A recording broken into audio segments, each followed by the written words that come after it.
Viewers, आज के video में हम देखेंगे कक्षा 10वीं विज्ञान विषय का वार्षिक परीक्षा का पेपर और एक मॉडल पेपर है और इसी के अनुसार आपके एग्जाम में भी पेपर में प्रश्न आने वाले हैं।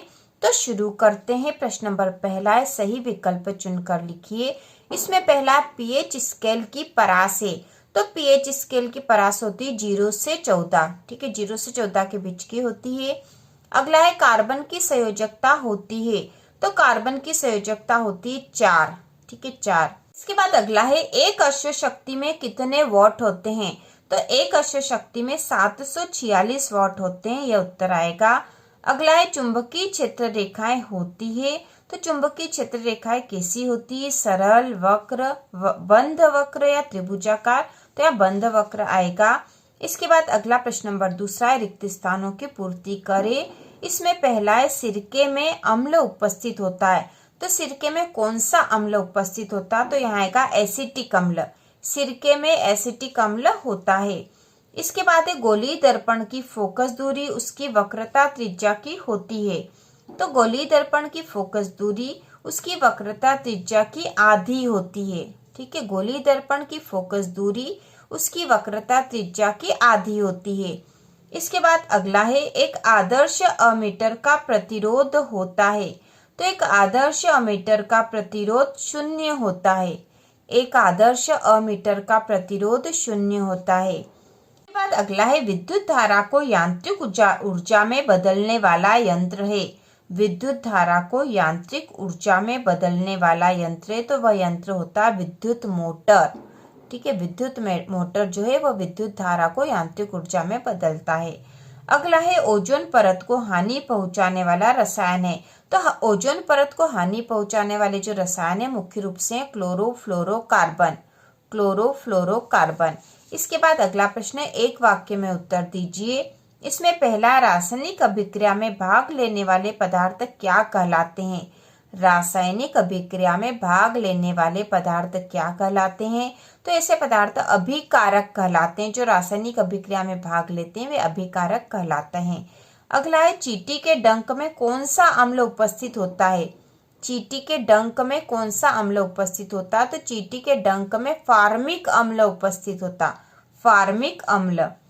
अगला है, आनुवांशिकता का जनक किन्हें कहा जाता है, तो इसका उत्तर आएगा ग्रेग जॉन मेंडल। आनुवांशिकता के जनक है मेंडल, जिनका नाम है ग्रेग जॉन मेंडल।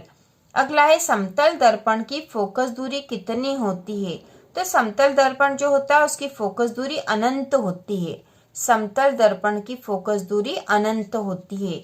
इसके बाद है, पौधे अपना भोजन किस प्रक्रिया द्वारा बनाते हैं। तो ये सभी को आता है, पौधे अपना भोजन प्रकाश संश्लेषण की प्रक्रिया द्वारा बनाते हैं।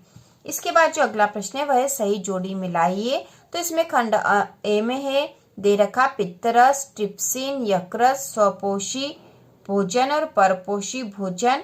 खंड ब में है, यूरिया का निर्माण, वसा, प्रोटीन, हिरण और पौधे। तो इसमें सबसे पहला जो पित्तरस है ये इसमें इसकी जोड़ी बनेगी वसा से। इसके बाद है ट्रिप्सिन। ट्रिप्सिन की जोड़ी बनेगी प्रोटीन, क्योंकि यह प्रोटीन का पाचन करने वाला एंजाइम है। इसके बाद है यकृत। यकृत में यूरिया का निर्माण होता है। इसके बाद है स्वपोषी भोजन। स्वपोषी भोजन पौधे हैं जो अपना भोजन स्वयं बना लेते हैं। और परपोषी भोजन में आएगा हिरण। इसके बाद के जो प्रश्न है ये 2-2 नंबर के प्रश्न है और इन प्रश्नों के उत्तर हम अगले वीडियो में देखेंगे। तो यहाँ जो प्रश्न है वह है, धावक सोडा के 2 उपयोग लिखिए अथवा बेकिंग सोडा के 2 उपयोग लिखिए। इसके बाद अगला है, सहसंयोजी आबंध किसे कहते हैं अथवा समजाति श्रेणी किसे कहते हैं, उदाहरण सहित समझाइए। इसके बाद अगला प्रश्न है, कार्बन के 2 गुणधर्म कौन से हैं जिनके कारण हमारे चारों ओर कार्बन यौगिकों की विशाल संख्या बन गई है। इसके बाद अगला प्रश्न है, ब्रायोफिलम में पत्तियों द्वारा प्रजनन किस प्रकार होता है अथवा अमीबा में द्विविखंडन विधि को लिखिए। इसके बाद अगला प्रश्न है, गुणसूत्र किसे कहते हैं अथवा लिंग गुणसूत्र में वाय गुणसूत्र की भूमिका समझाइए। इसके बाद अगला प्रश्न है, फ्यूज तार किसे कहते हैं अथवा समान पदार्थ के 2 तारों में यदि एक पतला तथा दूसरा मोटा हो तो इनमें से किसमें आसानी से विद्युत धारा प्रवाहित होगी और क्यों। इसके बाद अगला प्रश्न है, दो चुंबकीय क्षेत्र रेखाएं एक दूसरे को प्रतिच्छेद क्यों नहीं करती। और इसके अथवा में है, किसी छड़ चुंबक के चारों ओर चुंबकीय क्षेत्र रेखाएं खींचिए। इसके बाद अगला प्रश्न है, ऑक्सी व अनॉक्सी श्वसन में 3 अंतर लिखिए, अथवा धमनी व शिरा में कोई 3 अंतर लिखिए। इसके बाद अगला प्रश्न है, किसी चालक का प्रतिरोध किन किन कारकों पर निर्भर करता है, अथवा विद्युत संचारण के लिए प्रायः कॉपर और एल्यूमिनियम के तारों का उपयोग क्यों किया जाता है। इसके बाद अगला प्रश्न है, विद्युत मोटर का नामांकित चित्र बनाइए, अथवा फ्लेमिंग के बाएं हाथ का नियम लिखिए। इसके बाद अगला प्रश्न है, पर्यावरणीय प्रदूषण क्या है, 2 पर्यावरणीय प्रदूषकों के नाम लिखिए, अथवा खाद्य श्रृंखला में खाद्य जाल में 3 अंतर लिखिए। तो इन सारे जो प्रश्नों के उत्तर अगले वीडियो में हम देखेंगे, और इसके साथ जो और भी इम्पोर्टेंट क्वेश्चन है वह सब भी हम तैयारी करेंगे। इसके बाद है, श्वसन को ऊष्माक्षेपी अभिक्रिया क्यों कहते हैं, अथवा संयोजन अभिक्रिया किसे कहते हैं, उदाहरण सहित लिखिए। तो ये प्रश्न हम पिछला जो वीडियो बनाया था हमने अति महत्वपूर्ण प्रश्नों का, उसमें हमने कर लिए थे। प्रकाश के परावर्तन से आप क्या समझते हैं, इसके नियम लिखिए, अथवा वास्तविक तथा आभासी प्रतिबिंब में अंतर लिखिए।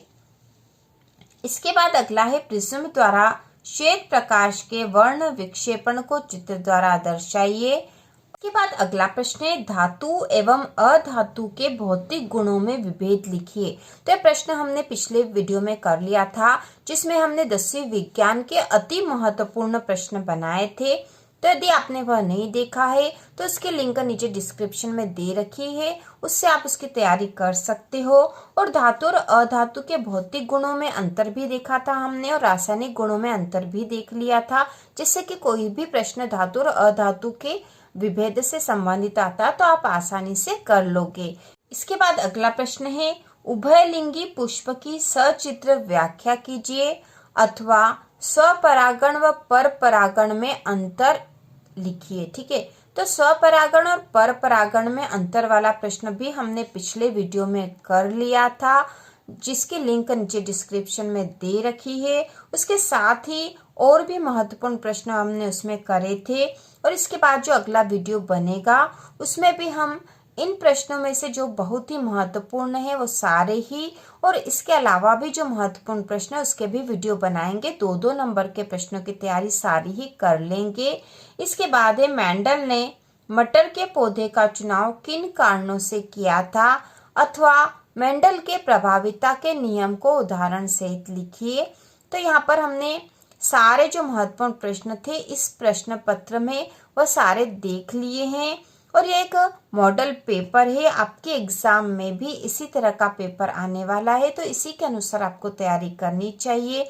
इसके साथ ही आपके जो सेट वाले पेपर आए थे, सेट ABCD, उसके भी सारे जो इम्पोर्टेंट क्वेश्चन है आपको तैयार कर लेने चाहिए, जिससे कि एग्जाम में आपके अच्छे अंक आए। तो इसी प्रकार के और वीडियो देखने के लिए, कक्षा 10वीं की संपूर्ण तैयारी के लिए चैनल को सब्सक्राइब कीजिए।